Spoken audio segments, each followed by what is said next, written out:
Muy buen día para todos y para todas. Hoy tenemos el gusto de saludar a Aldo Benítez. Aldo es periodista paraguayo. Él cubre los temas ambientales, sociales, de derechos humanos y de actualidad. Es el subdirector de las secciones especiales del diario La Nación de Paraguay. Aldo, es un gusto saludarte. Buenos días. Buenos días, Mariana, y realmente un gusto enorme estar en conversación contigo y con tu gente, ¿verdad? Y a las Bueno, órdenes para lo que ustedes quieran. muy bien, muchas gracias, Aldo. El martes pasado, la directora de la Organización Panamericana de la Salud señaló que América Latina y el Caribe habían desplazado a Estados Unidos como epicentro de la pandemia en América y en el mundo. En la última semana se han reportado aquí más del 50% de los casos de COVID en todo el mundo. Por otra parte, la OMS señaló que los casos por coronavirus ya superaron los 11,5 millones de contagiados alrededor del mundo, de los cuales 6 millones se registran en América y por lo menos 3 millones en América Latina. América Latina pues es la zona más afectada, superando a Estados Unidos, superando incluso a Europa. En la región hay unos casos que preocupan más que otros. Tenemos, por ejemplo, el caso de Brasil. Sí. Allí en Brasil se registra una cuarta parte de contagiados en América. Incluso esta semana vimos la declaración del presidente Bolsonaro confirmando que tiene COVID-19. Otros casos preocupantes son los casos de Perú, de México, de Chile. Estos tres países se encuentran entre los 10 países más afectados por COVID-19. Sin embargo, tenemos otros casos que son pues buenos ejemplos en la región. Por ejemplo, Costa Rica, Uruguay y el caso que nos Paraguay. toca hoy, Paraguay, exacto. En Paraguay, a la fecha, hoy, 9 de julio, se registran 2.554 casos positivos por COVID-19 y 20 personas fallecidas, que realmente es muy poco. Tenemos una baja tasa de contagio en este país. Tenemos poca cantidad de fallecimientos por 100.000 habitantes, una rápida respuesta por parte del gobierno. Tengo entendido que en Paraguay fue el primer país en la región que prohibió el ingreso de viajeros procedentes de China en el mes de febrero, antes incluso de decretar la cuarentena. El 10 de marzo se suspendieron en este país las clases en colegios y en universidades. El 20 de marzo se decreta la cuarentena total. Total. Y por el buen manejo y por la buena gestión de esta crisis, en mayo se comienza a implementar una cuarentena inteligente por fases. Ya han reabierto restaurantes, gimnasios, teatros. En general, pues va muy bien este país. Y quiero que comencemos, digamos, Aldo, porque nos aclares un poco cómo la geografía de Paraguay y cómo la demografía, la densidad poblacional, han contribuido de alguna forma a la contención de la COVID-19. Y Mariana, directamente, realmente la posición geográfica del país fue Paraguay está en una situación muy compleja, ¿verdad? De lo geográfico, hay que tener en cuenta que estamos en medio de dos monstruos como Brasil y Argentina, que justamente están pasando por una situación muy difícil, ¿verdad? Brasil, bueno, todos ya sabemos cuál es la situación actual, y también en Argentina están con muchísimos casos, y eh, hay una comunidad paraguaya muy importante que vive en Argentina. Entonces, lo que pasa más o menos en Buenos Aires, lo que pasa en la capital federal, o sea, en todo el Distrito Federal de Buenos Aires, de alguna manera afecta a lo que es Paraguay, ¿no? Porque solamente, o sea, que se estima que en Argentina, en Buenos Aires y en otras provincias hay más de 1 millón de paraguayos viviendo. Entonces, quieras o no, igual lo que pasa en Brasil y Argentina afecta en muchas otras cuestiones, sí, principalmente en lo económico, ¿verdad? al cerrar Paraguay las fronteras, toda la zona, todas las ciudades fronterizas de Paraguay han muerto prácticamente, no, porque viven del comercio transfronterizo, ¿verdad? En toda la zona de Pedro Juan Caballero, Ciudad del Este, en departamento de Mambay, departamento de Alto Paraná, que son en zonas fronterizas con Brasil, prácticamente ya han dejado de tener movimiento económico y es una situación realmente muy difícil que están atravesando esas zonas del país. Se han establecido algún tipo de emergencias económicas, pero muchas veces eso no alcanza. Y también pasa con el lado de hacia la frontera con Argentina, ¿verdad? La ciudad de Encarnación, que está fronteriza con Posadas y todo eso, ¿verdad? Si bien es cierto que Paraguay arrancó primero todo este tema de la cuarentena, me parece que fue por una visión muy importante que tuvieron desde el Poder Ejecutivo y también desde el Ministerio de Salud, que se dieron cuenta que realmente acá la estructura sanitaria pública es desastrosa, ¿no? O sea, y si bien se venía algo muy fuerte como este tema de la pandemia, entendieron que probablemente la única opción que tenían para que esto no sea un desastre humanitario era adelantarse a eso, ¿verdad? Y empezar con el tema de la cuarentena cuanto antes. Por eso es que se inicia desde el 10 de marzo, se evitan las clases. De hecho, que las clases, por lo menos hasta ahora, según lo que dijo el Ministerio de Educación, no se va a hacer hasta fin de año, o sea, ya no van a volver las clases en escuelas y universidades. Se está haciendo todo en forma virtual. Y eso ayudó muchísimo a que el virus de alguna manera no se propague, no llegue a dimensiones muy fuertes como Brasil o como otros países, pero sin embargo ha despertado otras cosas, ¿verdad? Ha despertado a ese Paraguay que es absolutamente desigual, ¿verdad? Ha despertado a ese Paraguay que con estos números macroeconómicos siempre supo ocultar la pobreza de muchísima gente que estaba en esta situación en este país, ¿verdad? Pero sin embargo, de alguna manera, mucha gente las primeras semanas, en los primeros meses de este tema de la pandemia, pudo vivir gracias a las ollas populares, se organizaron en barrios, en ciudades, en comunidades. eh, y hay que tener en cuenta, Mariana, que aquí tenemos prácticamente el 60 o 70% de la mano de obra está generada por las pequeñas y medianas empresas. Y un porcentaje importante de estas pequeñas y medianas empresas no están, digamos, legalizadas o no están formalizadas, no están registradas dentro del sistema de formalización laboral. Entonces, mucha de esta gente quedó sin trabajo, ¿verdad? Me parece que este es un punto vital dentro de todo lo que es Paraguay, que si bien logró, gracias a las medidas gubernamentales inteligentes, por cierto, de anticiparse y de lograr que esto no sea una catástrofe a esta altura. Sin embargo, hay una cuestión que tiene que ver con la, el abandono durante décadas del sistema estatal hacia muchísima gente, hacia una población muy vulnerable del Paraguay, ¿verdad? Y que lo que está desnudando es esto que estamos teniendo ahora, ¿no? Sin embargo, si bien hasta ahora no hay una explosión social, si bien hasta ahora no hay un estallido social, yo creo que se debe a que uno de los organismos que ha dado el gobierno, que es de ayuda a esta gente, a la gente no formalizada, el gobierno creó un programa de ayuda que se llama Putubón, que es en guaraní significa ayudarse, con lo cual transfería a las personas que se anotaban mediante un registro del teléfono celular, eh, y se le da una ayuda de 48, $50, ¿verdad?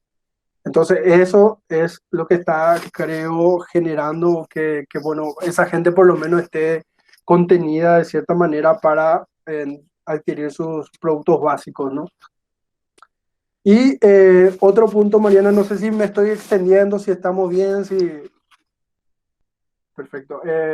Otro punto también es que, si bien todo lo que ha hecho el gobierno me pareció se está demostrando ahora que fue una jugada acertada. Después está lo otro, ¿no? Que en todas las licitaciones, en todos los llamados a concursos para comprar equipos de hospitalarios, en insumos médicos, en todo o en la gran mayoría de eso hubo muchos problemas de corrupción, ¿no?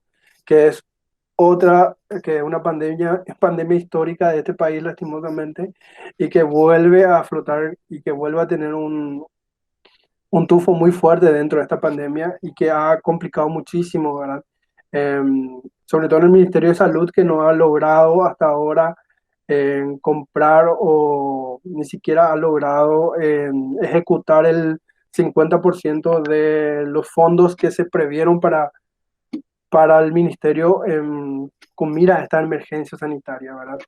El gobierno había sacado un préstamo en 1.600 millones de dólares para hacer frente a esta emergencia y de esos 1.600, 500 fueron destinados al Ministerio de Salud para justamente fortalecer el sistema de salud. Pero hasta ahora no se ha podido ejecutar ese dinero porque en varias de las licitaciones tuvieron muchos hechos de corrupción que al final hicieron que se tengan que parar todas esas licitaciones y todo lo que está recibiendo Paraguay hasta ahora es gracias a donaciones de embajadas, de otras organizaciones y eso es lo que está haciendo que por lo menos el sistema todavía esté aguantando, ¿no? Pero en grandes compras todavía no se ha podido hacer. Hubo una institución que se llama la Dirección Nacional de Aeronáutica Civil, DINA, que es la que controla todo el sistema aéreo del Paraguay, que hizo un llamado para comprar mascarillas, ¿no? Tapabocas, y se descubrió que estaban sobrefacturadas, ¿verdad? Pero eso, por ejemplo, el director de esa institución está siendo investigado ahora, fue cambiado.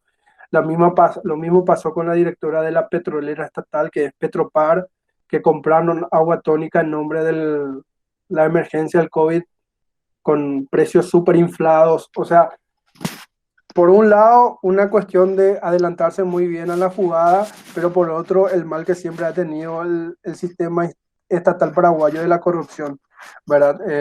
Con todos estos años de gobierno colorado, ¿no? Bueno, yo sobre ese tema quiero volver más adelante, pero antes quiero hacerte una pregunta que tú ya mencionaste algunos aspectos sobre, bueno, esta situación de frontera con Argentina y con Brasil. Digamos, Sí, con el caso de Brasil, pues hay una frontera extensa de más de 1.300 kilómetros. sí. ¿Qué pasa allí en esta frontera en particular? ¿Y por qué en esta? Pues por la gran afectación que está atravesando Brasil en este momento. ¿Cuál es la situación de las comunidades fronterizas? ¿Cuál es esta situación también de la red de albergues que han establecido a lo largo de la frontera? La situación de las fronteras es absolutamente compleja por todo esto, teniendo en cuenta que, como habíamos dicho al principio, estas ciudades viven del comercio fronterizo y de hecho que viven, y hay que ser claros también, del contrabando, del tráfico ilegal, ¿no? ¿Verdad? Entonces se da una situación así muy difícil que involucra muchos factores en esa parte del país y que desde el cierre de fronteras decretado por el gobierno que ya anunciaron que no van a levantar porque Brasil está haciendo una cuestión incontrolable, ¿verdad? Entonces toda esta gente no está por dar un ejemplo rápido, en estas ciudades fronterizas todos viven del comercio, el 80-90% de las personas viven del comercio de los turistas brasileños que ingresan a Paraguay para comprar productos, ¿verdad? Por el tema cambiario, es mucho más barato ingresar a Paraguay y comprar cosas para después llevar a sus países. Todo eso murió, todo eso ha quedado prácticamente reducido a cero. Entonces, los únicos movimientos que se tienen son de camiones que pueden pasar, pero que traen productos alimenticios, ¿verdad? Que ellos sí pueden transitar. Y prácticamente todo eso está parado, Mariana. No, los albergues están siendo controlados por los servicios militares. Si bien en muchos de los albergues habilitados la situación es por lo menos controlado o controlada, ¿verdad?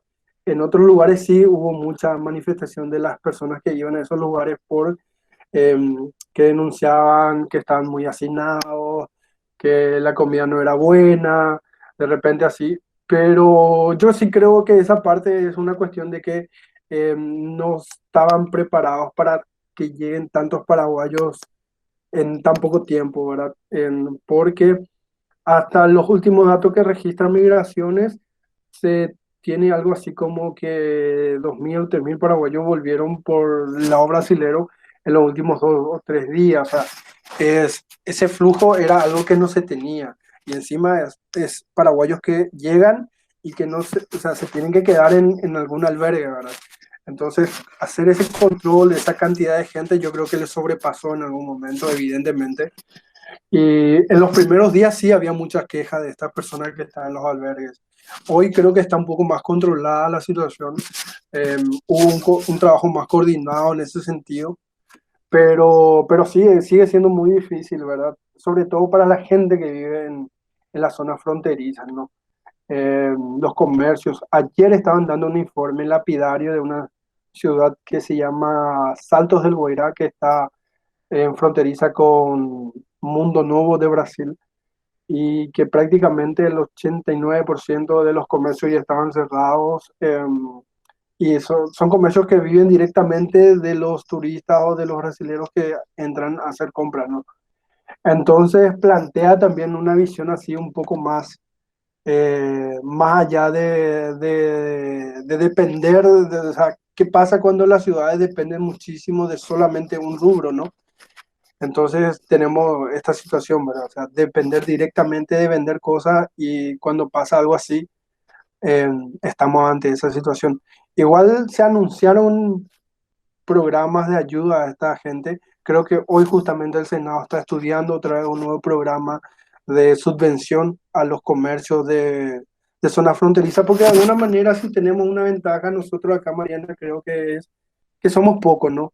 O sea, no es una situación así como Brasil, por ejemplo, que los estados son inmensos, ¿verdad? Entonces yo creo que acá es mucho más fácil, por lo menos, hacer rápido el conteo de comercio, hacer un poco más rápido el tema de saber cuántas personas están en tal o cual situación.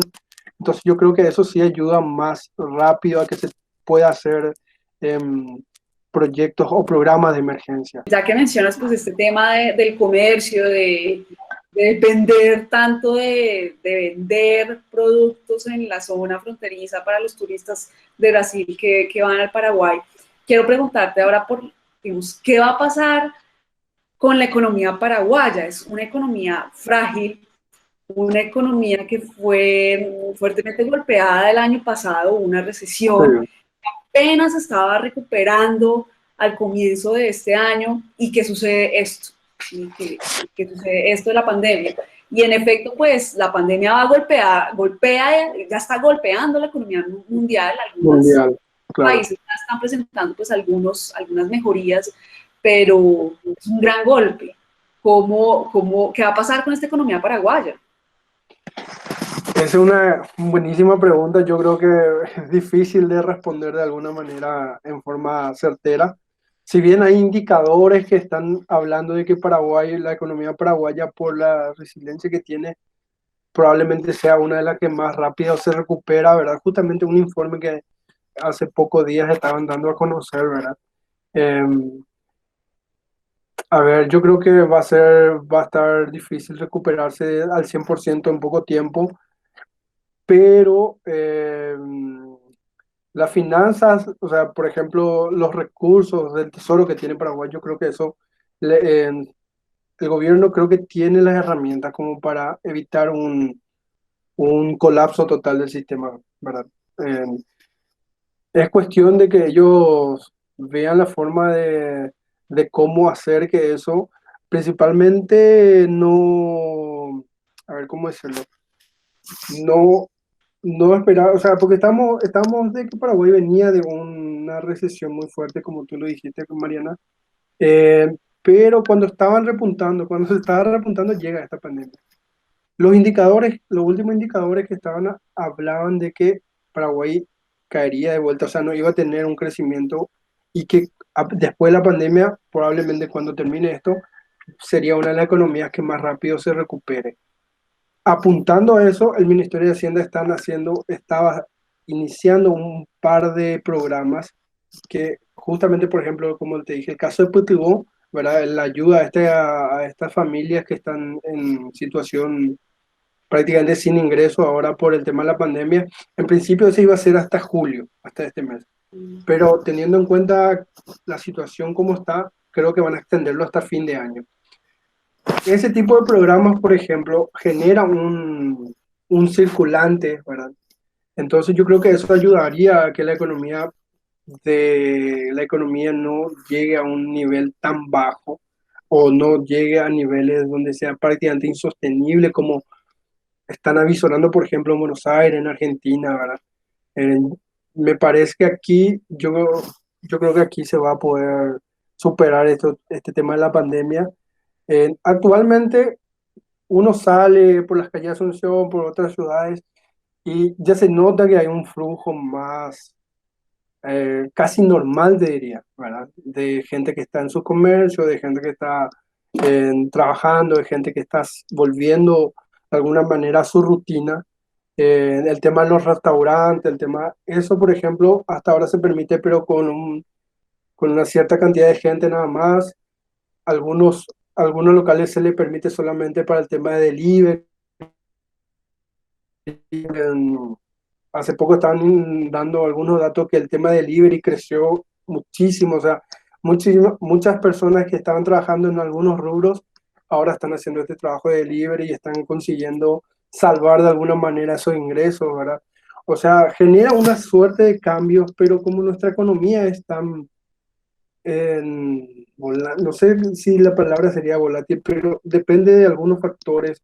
O sea, no tenemos grandes industrias acá que cuando uno cae ya le arrastra a miles de personas, ¿verdad? O sea, son como nichos que de repente se van montando todo y de alguna manera el que está en este nicho y por alguna cuestión como esta pandemia está en una situación difícil, tiene la facilidad de irse a otro lugar y así, ¿verdad?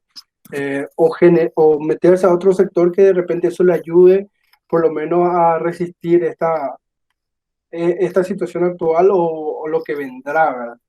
Eh, yo creo que estamos ante una situación difícil, pero me parece que en cuanto a lo económico, Paraguay va a poder aguantar realmente. Bueno, y en lo social, ¿cuál ha sido el impacto social? ¿Cómo será o cómo irá creciendo ese impacto social de la pandemia en el Paraguay? Tú ya al comienzo mencionabas algunos aspectos como, bueno, aumento de la desigualdad, aumento de la pobreza, y eso es un hecho que va a pasar en los países de la región, en los países de América Latina. Exacto. ¿Quiénes serán en esos sectores, pues, que reciban esos grandes golpes por parte de la COVID-19? A ver, me parece que un sector sí así bien definido va a ser el de la clase media, ¿no?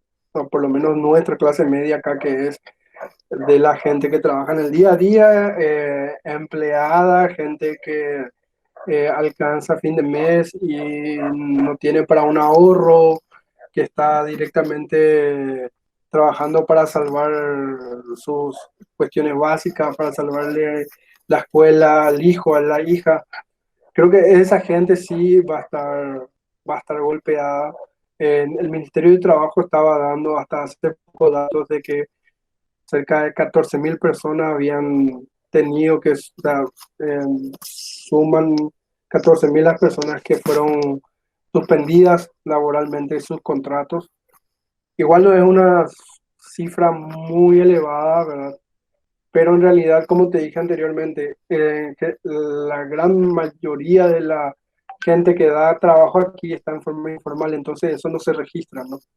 Y esa gente sí es la que va a estar difícil, ¿verdad? Por ejemplo, acá tenemos mucha informalidad en cuanto a la gente que hace trabajo de albañilería y es un sector que genera muchísimo, que genera muchísima mano de obra, ¿verdad? Los vendedores ambulantes, por ejemplo, ¿verdad? Son muy pocos los que están realmente registrados y tienen algún tipo de contacto con el Estado, ¿no?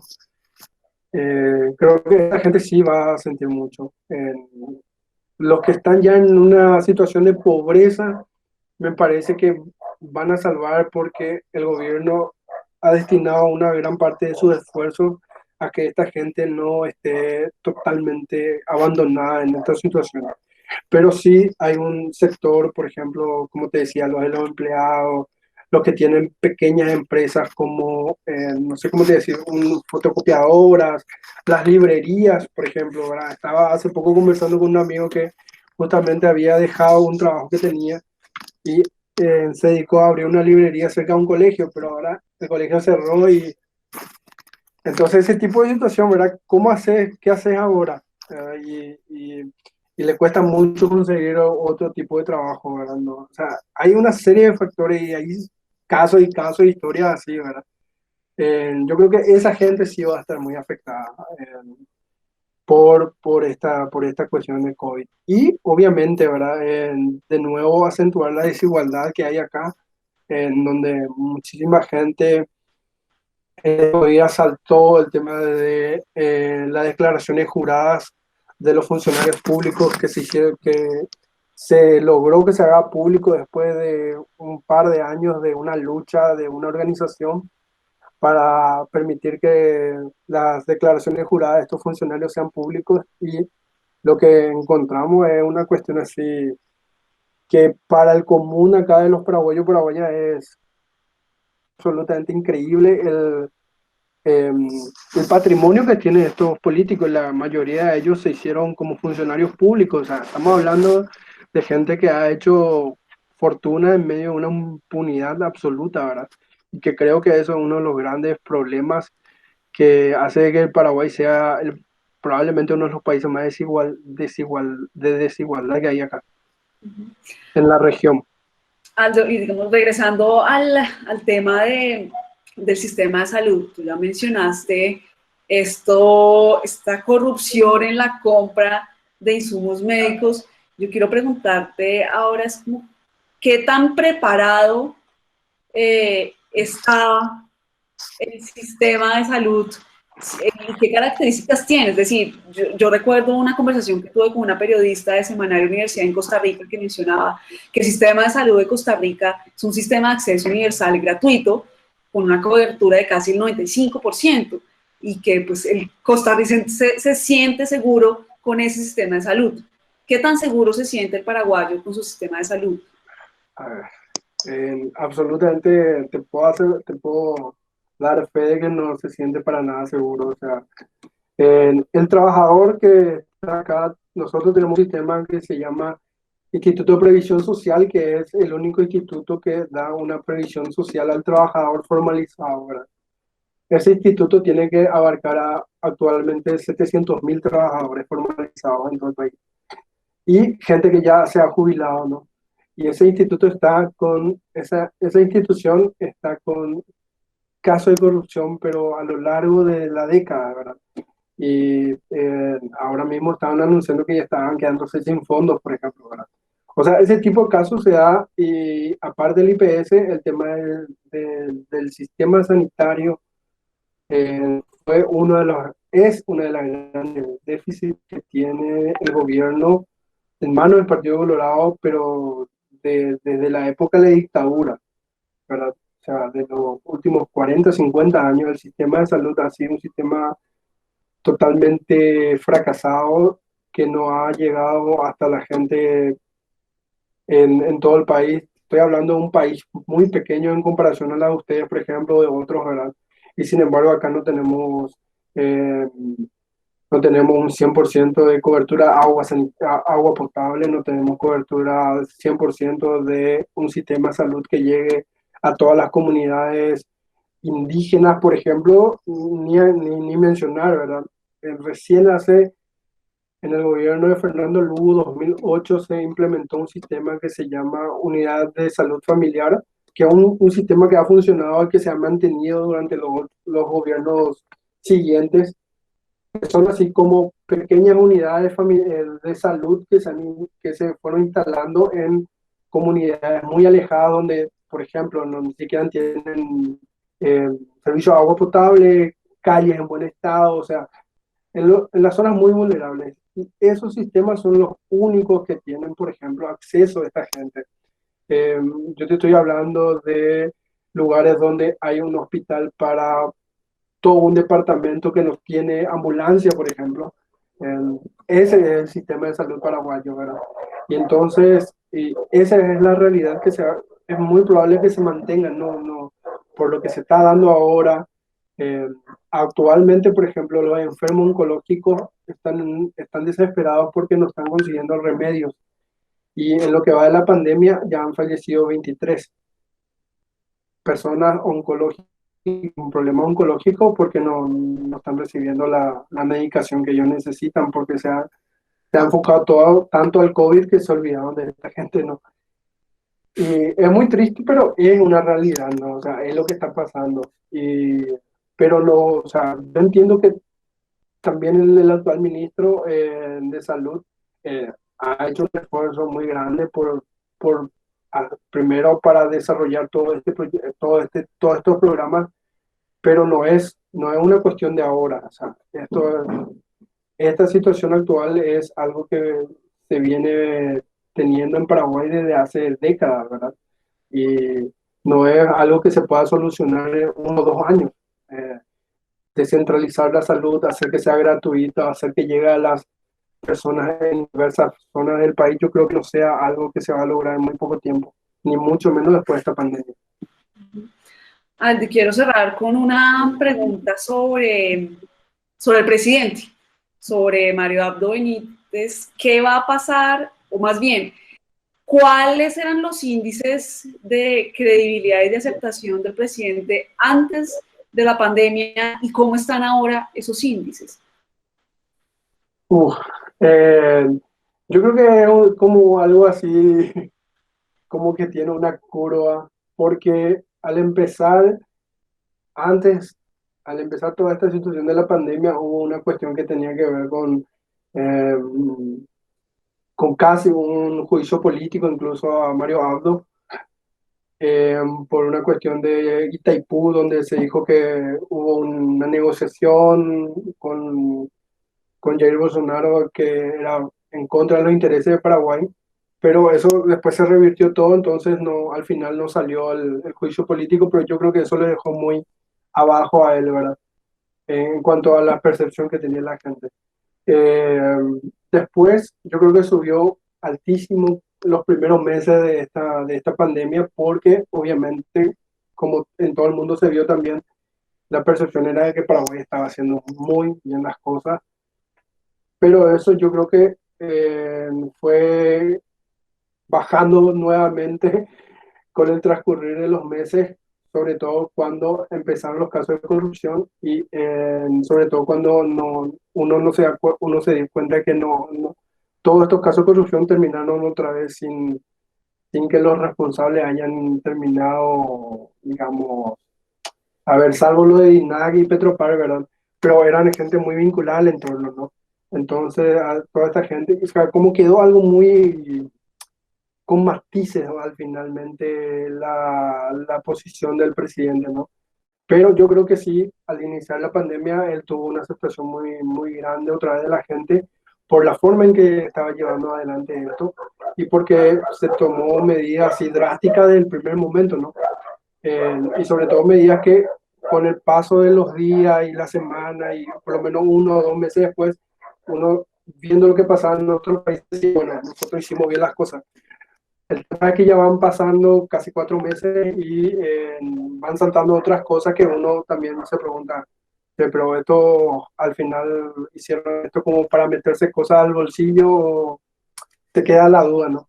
Pero yo creo que igual él está todavía con una imagen positiva porque al final es lo importante para la gente es que no haya muertos, ¿no? Y Paraguay al final está teniendo con relación a los otros países, está teniendo tasas muy bajas y eso yo creo que al final de todo le deja como como que tiene una imagen aceptable todavía el presidente. Aldo, pues muchas gracias por acompañarnos la mañana de hoy.